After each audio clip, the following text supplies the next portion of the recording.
Hello everyone. तो यहाँ पर हमारे पास आईआईटी एडवांस 2024 का क्वेश्चन है और क्वेश्चन में हमारे पास वेरियस आयंस मौजूद हैं और उनका करस्पॉन्डिंग हमारे पास लैम्डा नॉट का वैल्यू गिवन है और उसके बेसिस पे हमें लिस्ट वन को लिस्ट टू से मैच करना है। तो आइए सबसे पहले हमारे पास लिस्ट वन में क्या है, पी है और पी में हमारे पास टाइट्रेट है केसीएल और टाइट्रेंट है AgNO3। तो पहले तो हमें ये समझना है कि what is titrate and what is titrant. ठीक है, तो आइए पहले इस बात को समझते हैं। तो अगर हम टाइट्रेट की बात करें तो हम सभी लैब के अंदर जब एक्सपेरिमेंट कंडक्ट करने जाते हैं तो हमारे पास वहां पर एक अपैरेटस होता है विच इज नोन एज ब्योरेट। तो अगर मैं ब्योरेट को बनाना चाहूँ तो मैं यहाँ पर ब्योरेट को बना रहा हूँ। This is our burette. ठीक है, ये ब्योरेट है और ब्योरेट के अंदर जो मौजूद होता है एंटिटी उसे हम कहते हैं टाइट्रेंट। ठीक है, दिस इज ब्योरेट और ब्योरेट के अंदर हमारा मौजूद होता है टाइट्रेंट। ठीक है, और दूसरा जो हमारे पास लैब के अंदर अपैरेटस होता है which is called as conical flask. ठीक है, this is our conical flask और कॉनिकल फ्लास्क के अंदर हमारा जो एंटिटी मौजूद होता है उसे हम कहते हैं टाइट्रेट। ठीक है, तो हमारे कॉनिकल फ्लास्क के अंदर मौजूद होते हैं टाइट्रेट। ठीक है, अब आइए वापस क्वेश्चन को देखते हैं। तो यहाँ पर हमारे पास अगर पी की बात करें तो टाइट्रेट है केसीएल और टाइट्रेंट है AgNO3। ठीक है, आइए अब पी की बात करते हैं यहाँ पर। तो पी में हमारे पास मौजूद है titrate which is known as KCl। ठीक है, और KCl सिंस टाइट्रेट है तो ये कहाँ पर प्रेजेंट होगा, it is present in conical flask. ठीक है, कहाँ पर होगा, कॉनिकल फ्लास्क के अंदर ये हमारा प्रेजेंट होगा। दूसरा है हमारे पास टाइट्रेंट और टाइट्रेंट हमारा प्रेजेंट होगा ब्योरेट के अंदर। ठीक है, titrant is AgNO3 and it is present in burette. ठीक है, तो एक बात हमें ध्यान रखनी है, हमें हमेशा अपने टाइट्रेट के हिसाब से चीजों को प्रोसीड करना है, चीजों को स्टडी करना है। ठीक है, तो अगर हम यहाँ पे रिएक्शन देखें तो KCl हमारा AgNO3 के साथ रिएक्ट कर रहा है और हमें फॉर्म होता हुआ दिखाई दे रहा है AgCl along with KNO3। ठीक है, और AgCl हम सभी जानते हैं it is a white PPT. तो अगर यहाँ पर हम KCl को देखें तो यहाँ पर क्या हो रहा है कि हमारा क्लोराइड आयन रिप्लेस हो रहा है NO3 माइनस से, दैट इज नाइट्रेट से रिप्लेस हो रहा है। यहाँ पर हमारा क्लोराइड नाइट्रेट से रिप्लेस हो रहा है और अगर हम क्वेश्चन को देखें तो हम ये बोल सकते हैं कि lambda naught of chloride is equal to 7.6 siemens centimetre square per mole. हमें क्वेश्चन में ये वैल्यू गिवन है। ठीक है, and lambda naught of nitrate it is given as 7.2 siemens centimetre square per mole. मतलब हम यहाँ पे रिएक्शन को देखिए बात भी बोल सकते हैं, chloride is replaced by nitrate NO3 minus. ठीक है, तो सिंस यहाँ पर हम देख रहे हैं कि क्लोराइड जिसका लैम्डा नॉट का वैल्यू ज्यादा था वो अब रिप्लेस हो चुका है नाइट्रेट से जिसकी लैम्डा नॉट की वैल्यू कंपैरेटिवली कम है, इसलिए हमें क्या देखने को मिलेगा, डिक्रीज इन कंडक्टेंस देखने को मिलेगा। So we can write, so conductance decreases. ठीक है, और कब तक डिक्रीज करेगा, till the equivalence point is reached. ठीक है, till the equivalence point is reached.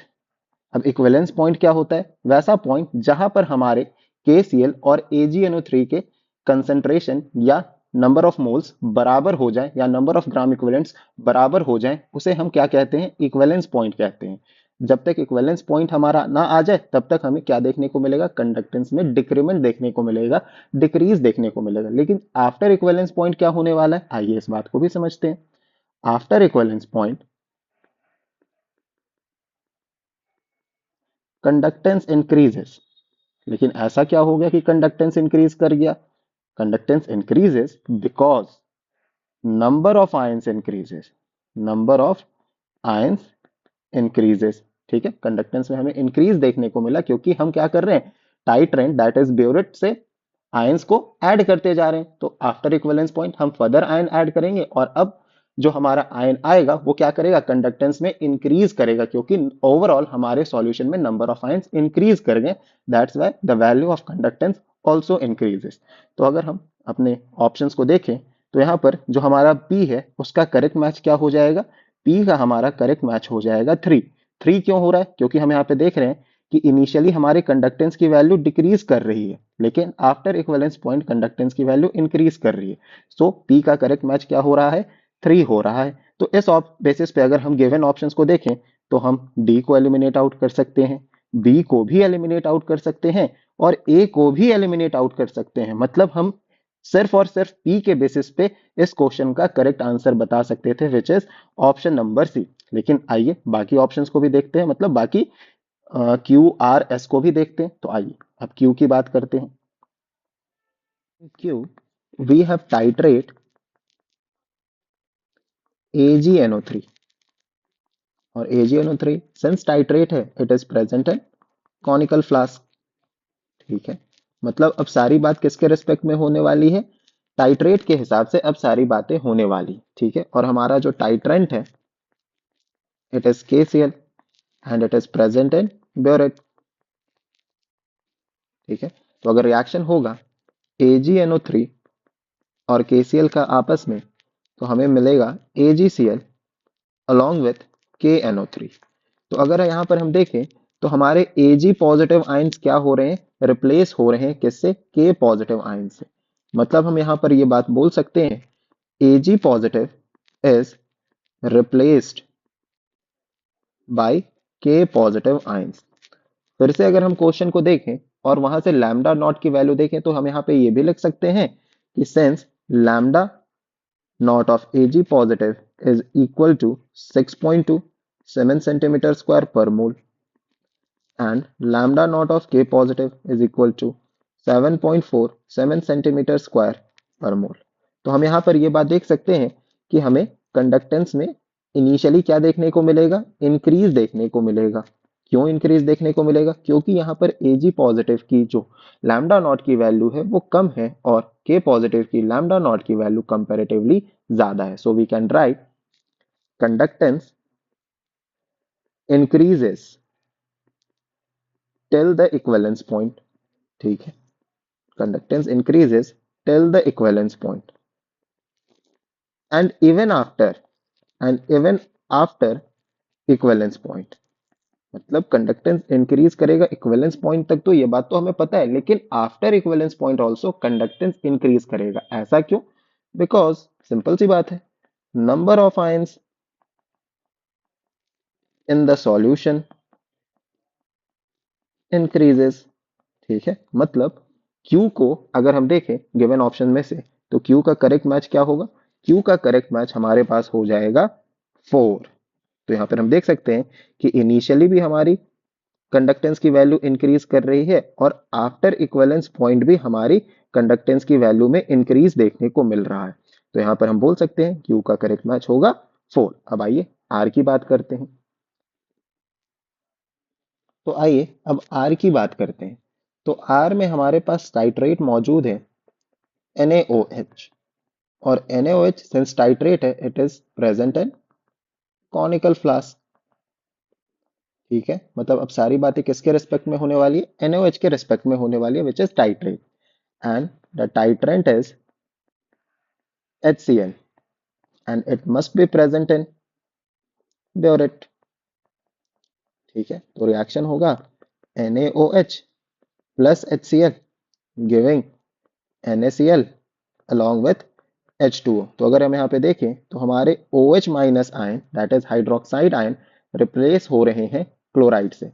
Means we can say that OH minus that is hydroxide is replaced by Cl minus which is chloride। तो अगर हम given datas को देखें question में तो वहां से ये बात बोल सकते हैं कि lambda naught of OH minus is equals to 19.97 centimetre square per मोल और हमारे पास लैम्डा ऑफ Cl माइनस क्या था, 7.67 सेंटीमीटर स्क्वायर पर मोल। ठीक है, तो यहाँ पर हम देखें तो यहाँ पर हमारे कंडक्टेंस में बहुत ज्यादा डिक्रीमेंट देखने को मिलेगा, क्योंकि OH नेगेटिव जिसका लैम्डा नॉट की वैल्यू बहुत ही ज्यादा थी और यहाँ पर क्लोराइड है जिसकी लैम्डा नॉट की वैल्यू कंपैरेटिवली बहुत ही कम है। तो मैं यहाँ पर बोल सकता हूँ कि conductance decreases drastically initially, initial में हमारा कंडक्टेंस ड्रास्टिकली डिक्रीज होगा, but after equivalence point, but after equivalence point, equivalence point it increases. अब इंक्रीज क्यों कर रहा है? Because number of ions increases, because number of ions increases. ठीक है, तो अगर हम आर का चेक करें तो आर का जो करेक्ट मैच हमारे पास निकल कर आएगा वो आएगा option two, that is list two में से सेकंड वाला करेक्ट मैच आएगा। तो यहाँ पर हम देख सकते हैं कि इनिशियली जो हमारा कंडक्टेंस था वो ड्रास्टिकली डिक्रीज किया है, ठीक है, लेकिन आफ्टर इक्विवेलेंस पॉइंट या मैं कहूँ न्यूट्रलाइजेशन पॉइंट हमारा कंडक्टेंस में इंक्रीज देखने को मिला है, because number of ions increases. तो हमारा आर का करेक्ट मैच हो जाएगा टू। अब लास्ट विच इज एस की बात करते हैं, आइए। So in S, we have a titrate which is NaOH, ठीक है, और NaOH since titrate है, it must be present in conical flask, ठीक है, conical flask में हमारा titrate present होगा। और titrant हमारे पास है, titrant हमारे पास है acetic acid which is CH3COOH and it must be present in burette, ठीक है। तो अगर इनके बीच रिएक्शन होगा तो कौन सा रिएक्शन होगा? एसिड बेस रिएक्शन होगा। तो NaOH reacts with acetic acid which is a weak acid. तो यहाँ पर हमारा जो रिएक्शन होगा वो रिवर्सिबल रिएक्शन होगा। क्यों? क्योंकि acetic acid is a weak acid. तो यहाँ पर हमें क्या फॉर्म होता हुआ दिखाई देगा? CH3COONA which is sodium acetate along with H2O, ठीक है। तो जब भी एसिड बेस का रिएक्शन होता है तो हमें पता है क्या फॉर्म होता हुआ दिखाई देता है? Salt along with water. तो यहाँ पर हम देख सकते हैं कि हमारा OH नेगेटिव किससे रिप्लेस्ड हो रहा है? एसीटेट आयन से रिप्लेस्ड हो रहा है। Means we can say that OH negative ions is replaced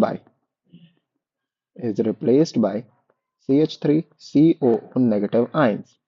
तो अगर यहाँ पर हम कंपैरिजन करें तो लैम्डा ऑफ OH नेगेटिव जो कि हमें क्वेश्चन में गिवन है 19.97 सेंटीमीटर स्क्वायर पर मोल है। सिमिलरली अगर बात करें लैम्डा ऑफ एसीटेट, ये हमें क्वेश्चन में गिवन है 4.17 सेंटीमीटर स्क्वायर पर मोल, ठीक है। तो यहां पर भी हम ये बात बोल सकते हैं कि इनिशियली क्या होगा? कंडक्टेंस डिक्रीजेस, क्योंकि यहां पर हम देख पा रहे हैं OH नेगेटिव आयन किससे रिप्लेस हो रहा है? एसीटेट आयन से, और एसीटेट की लैम्डा नॉट की वैल्यू बहुत ही ज्यादा कम है। तो कंडक्टेंस क्या होगा? इनिशियली डिक्रीज करेगा, और वो भी कैसे? Drastically. Conductance decreases drastically initially, ठीक है। इनिशियल में हमारा कंडक्टेंस ड्रास्टिकली डिक्रीज करेगा, लेकिन आफ्टर न्यूट्रलाइजेशन क्या होने वाला है? क्या होगा? हम फर्दर क्या ऐड कर रहे हैं? ऊपर से CH3COOH ऐड कर रहे हैं। किसके हेल्प से? विद द हेल्प ऑफ ब्योरेट, ठीक है। After neutralisation CH3COOH is added, ठीक है। तो हम ऐसा सोच के चल रहे होंगे कि नंबर ऑफ आयंस इंक्रीज कर जाएंगे।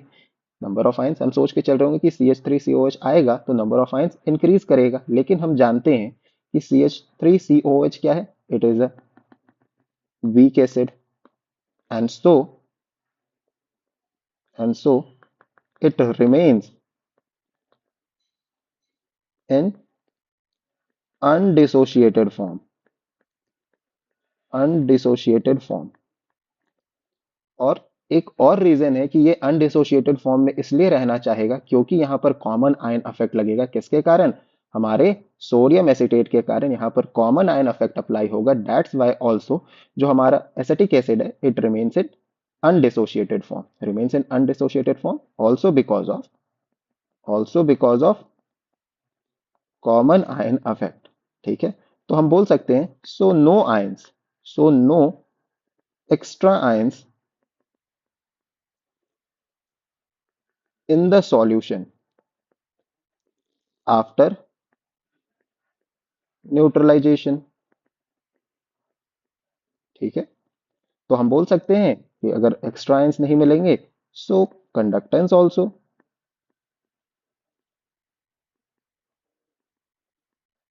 Remains constant, remains constant. ठीक है, और रीजन क्या है? क्योंकि यहाँ पर कॉमन आयन इफेक्ट लग रहा है, तो आई, अगर हम यहाँ पे लिस्ट वन को लिस्ट टू से मैच करवाएं और एस, तो यहाँ पर हम देख सकते हैं एस का करेक्ट मैच हमारे पास क्या निकल कर आएगा? 5 निकल कर आएगा, क्योंकि यहाँ पर हम देख रहे हैं कि इनिशियली कंडक्टेंस डिक्रीज कर रहा है और आफ्टर न्यूट्रलाइजेशन हमारे पास कंडक्टेंस की जो वैल्यू है वो क्या है? एक कांस्टेंट वैल्यू है। So we can say that option number 3 is the correct answer. Thank you very much.